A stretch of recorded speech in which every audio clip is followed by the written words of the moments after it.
Ishikawa, Japan, September 21, 2024.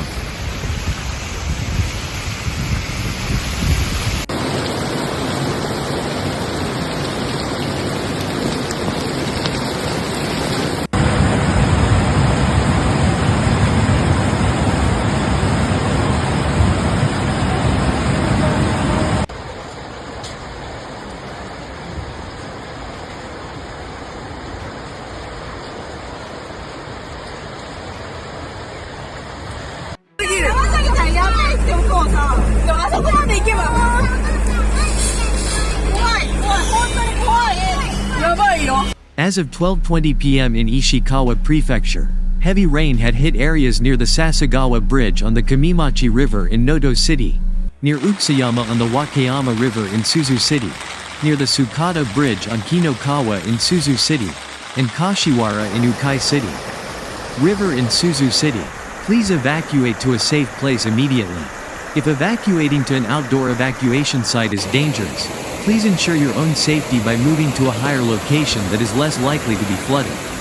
JST News, flood warnings have been issued for the areas around Utsuyama on the Wakayama River in Suzu City, the Tsukada Bridge on the Kinokawa River in Suzu City, and the Kashiwara Bridge area on the Ukai River in Suzu City.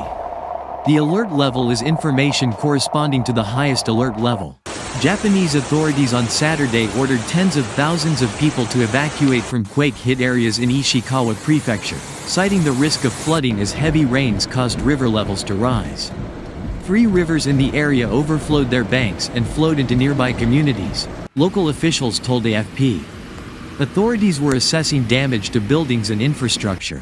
The Japan Meteorological Agency issued its highest-level warning for Ishikawa Prefecture, urging people to beware of life-threatening conditions.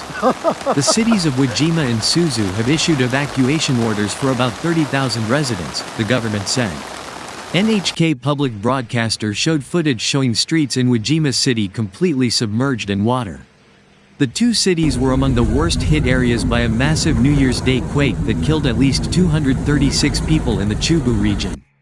The region has been battered by the 7.5 magnitude quake, which destroyed buildings, collapsed roads and caused major fires. The flooding occurred at 11 a.m. on the 21st near the Kawabashi Observatory on the Yatsuga River, which flows through Wakayama City, due to heavy rain. Flooding also occurred at 11 a.m. near the Koizubashi Observatory on the Otori River that flows through Wakayama City. By 12:40 p.m., the situation in the area had worsened with the intensity of the rain continuing to fall. Many residents were trapped in their homes as roads were cut off by floodwaters, and access to emergency services was difficult. Authorities warned that further flooding was possible, making it important for residents to remain vigilant and follow evacuation instructions. The cities of Wakayama and Suzu are now filled with emergency vehicles carrying out rescue efforts, while rescuers are trying to reach isolated areas. Medical resources are also being moved to safer locations to provide assistance to those in need. Several people have been reported missing, and search and rescue teams are continuing to search for them. The Japan Meteorological Agency is continuing to monitor the weather and is providing regular updates on rain and flooding conditions.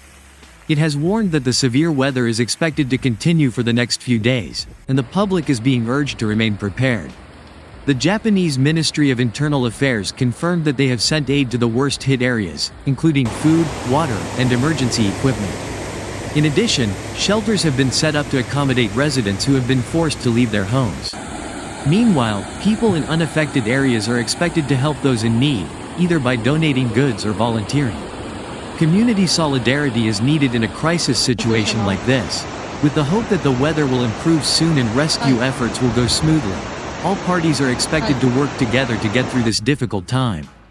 In response to the increasingly critical situation, various non-governmental organizations, NGOs, have also stepped up to provide support to the affected population. They have organized donations of food, clothing, and hygiene kits. Many volunteers have come from surrounding areas to help in the distribution of urgently needed items. Authorities have also set up information centers to provide real-time updates on weather conditions and evacuation sites. This aims to ensure that everyone has access to the right information and can take the necessary actions to protect themselves and their families.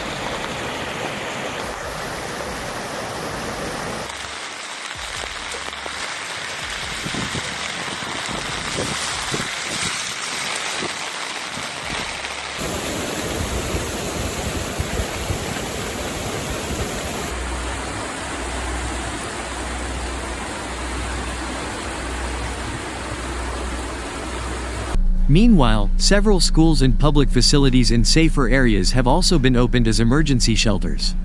Many residents who were previously reluctant to evacuate have now realized the importance of finding a safe place. Medical teams stationed at the shelters are trying to provide care to residents who are experiencing stress or trauma due to the situation. With the threat of extreme weather still ongoing, people are urged to stay in safe places and not take risks by returning home before official notification. Communication between local authorities and residents is essential, so that everyone can stay up to date on evacuation and recovery. Authorities have also begun investigations into infrastructure damaged by the floods and quakes, with the hope of repairing and strengthening drainage systems in the future to prevent similar disasters. Discussions on mitigation and rebuilding measures have also been a major focus of meetings between local governments and experts. Affected communities are urged to remain strong and support each other. Amid the challenges faced, a sense of togetherness and solidarity are key to getting through these difficult times. Hopes for recovery are slowly growing, but everyone must remain vigilant and prepared for potential disasters in the days ahead. With rains continuing to fall, meteorologists predict that the situation may persist for the next few days. In an effort to minimize the risk, authorities are asking residents to continue monitoring the latest information and to adhere to evacuation orders. They also warn that some areas may not be reachable in the near future, so it is important to remain calm and stick to the evacuation plan that has been set. In addition to rescue efforts, attention is also being paid to the mental health of the affected population. Teams of psychologists and counselors have been deployed to shelters to provide emotional support to those who are traumatized. Amidst this uncertainty, it is important for communities to have access to resources that can help them cope with the anxiety and stress that comes with a disaster. On the other hand, local governments are beginning to plan post-disaster recovery measures, including assessing damaged infrastructure and planning for rebuilding. These measures are expected to not only repair existing damage but also increase community resilience to future disasters. With the collaboration between government, NGOs, and communities, hope for rebuilding a better life is beginning to emerge amidst the pain.